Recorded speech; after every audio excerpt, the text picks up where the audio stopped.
Có giờ đi. Có gì cách đăng ký vân tay. Vân tay chưa đăng ký. Không mở được khóa này. Nhưng mình cần ở trong. Cách đăng ký khóa. Đánh thức màn hình. Nhấn sao thang và mật khẩu chủ. Mật khẩu chủ đang là thang. Nhấn số 1. Nhấn số user ID. Ví dụ mình đăng ký cho cái bạn người dùng đó là số 4 thì nhấn số 4. Nhấn thang. Một ngón tay đăng ký.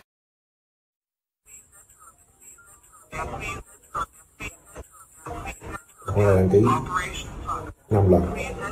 Như thế này là thành công. Nhấn thoát ra để lưu. Thử lại vân tay. Các bạn để cái cần gạt ở trong này. Đóng cửa lại. Tự khóa này.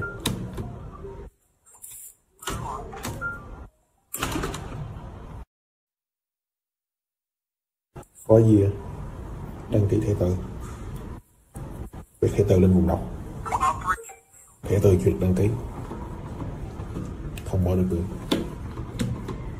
Cách đăng ký là phương thức. Nhấn sao thang. Mật khẩu chủ. Mật khẩu chủ đang là. Nhấn thang. Để thêm nhấn 1. Nhấn mã số ID định danh cho người dùng. Ví dụ đăng ký người này là 8.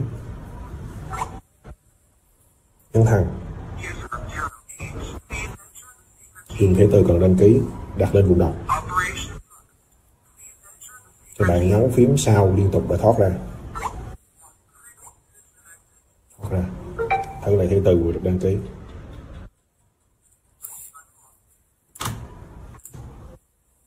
Các bạn để cái con ở trong. Chạm thẻ này.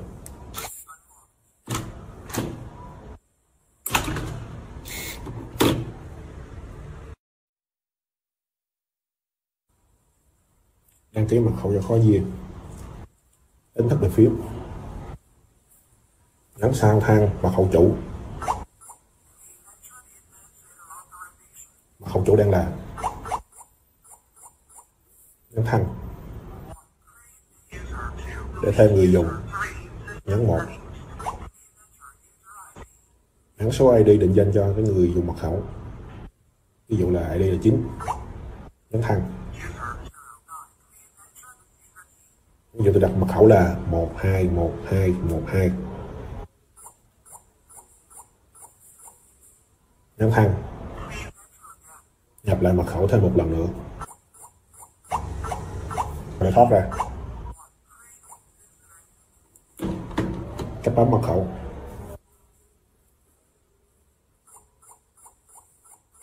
Thang. Mở cửa. Không lại tự khóa. Cách bấm mật khẩu ảo.